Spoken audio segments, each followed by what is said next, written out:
The world moves fast. People rush, scroll, pass by. But he walks slowly, not because he's weak, but because he carries more than just his age.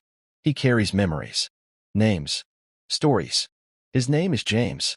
He's 68 now, retired, quiet. But once, he was a soldier. 24 years in the U.S. Army.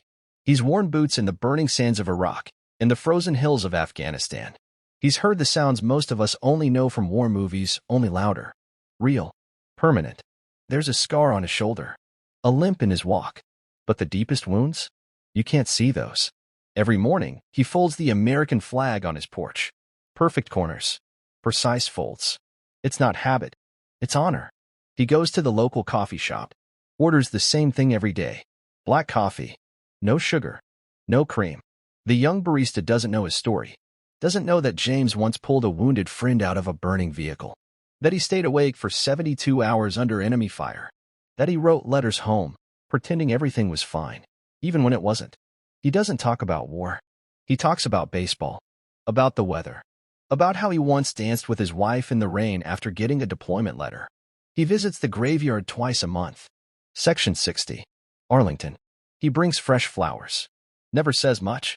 Just stands. Sometimes he closes his eyes and smiles.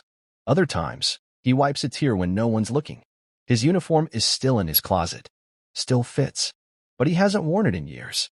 Not because he's forgotten who he was, but because he wants people to see who he still is. A father. A neighbor. A quiet man who once did loud things for the sake of others. He doesn't need a parade. He doesn't ask for applause. All he wants is for us to remember.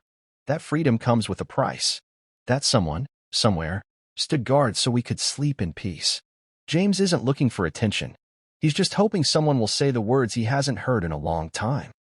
Thank you for your service. Not just on Veterans Day, but every day.